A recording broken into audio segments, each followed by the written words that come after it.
Hey guys, today I'm going to be doing 5 3x3 walkthrough solves just to give people an idea of what goes on while I solve, so let's just get right into it.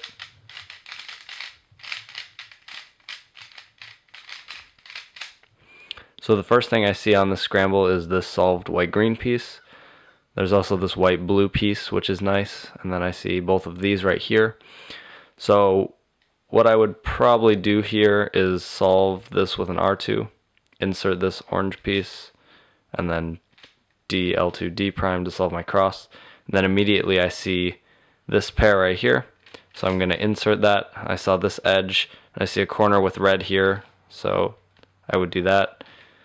And as I'm doing that, I see this pair right here, so I would go ahead and insert that. And then I saw these two, so I rotate, insert, then AoLong, and then T perm.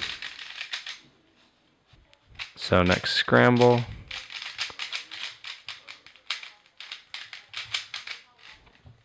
So on this scramble, I see the red and white green pieces right here.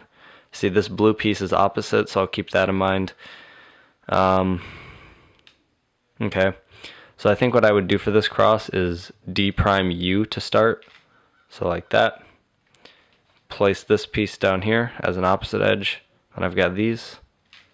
So now I have 3 of my cross pieces opposite, so I can just do a D2 and solve that.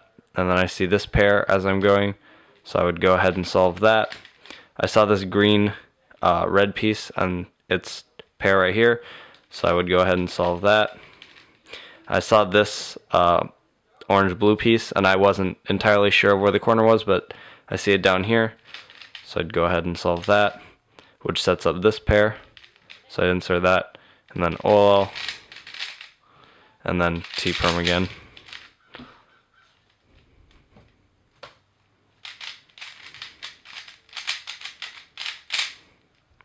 So first thing I see on this scramble is the white-orange piece and white-green piece.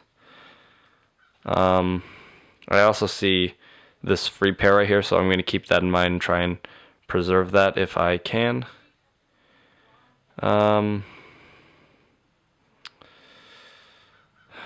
So just so I can preserve this pair, I would probably do the cross like this. So I got this back here. Hasn't broke up the pair yet.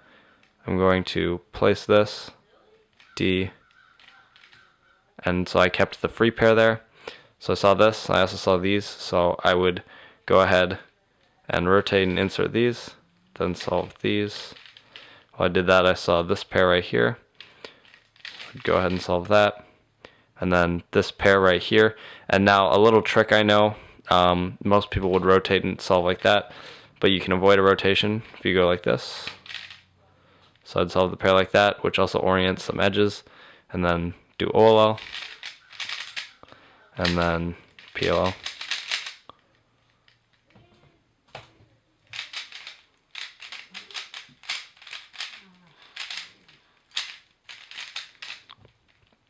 So on this scramble, I see these red and blue pieces right next to each other, and this green piece. Then I see the solved orange-white piece back here. So for this cross,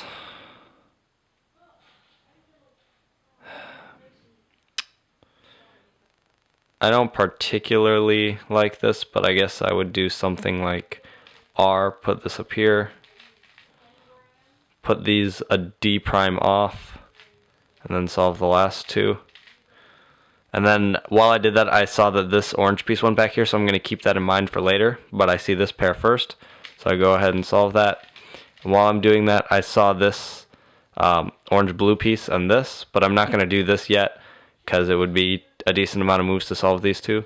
So I'll solve this first, and then I know these are still here, but I saw these while I was doing that, so I'm going to solve these, which sets this up, so now it's much better.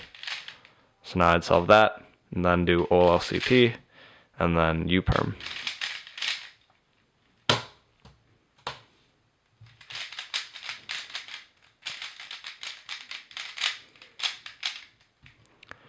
So on this scramble, I saw this red white piece is opposite already. And then I see these two pieces right here, and I see this right here. So how I would probably solve this, oh, also another thing, I see that this orange has this corner connected, and I see the edge right here, so I might try and keep that in mind, maybe do some keyhole stuff during cross. So actually, yeah, I probably would here. So I'm gonna bring this down, and then bring the blue piece with it, bring it down again, and then bring these down. So now my cross is a D2 off, but I also remembered this edge piece was here. So I'd insert that D2, get an X cross. I see these pieces right here. Go ahead and solve that. While I did that, I saw these two right here. So I'd go ahead and solve those without a rotation. And then these two. Insert, OLO, and then PLO. So those were just 5 quick example solves of me doing 3x3. Hopefully it showed you something, just kind of give you an idea of what goes through my mind while I solve. So thanks for watching, guys, and I'll see you in the next video.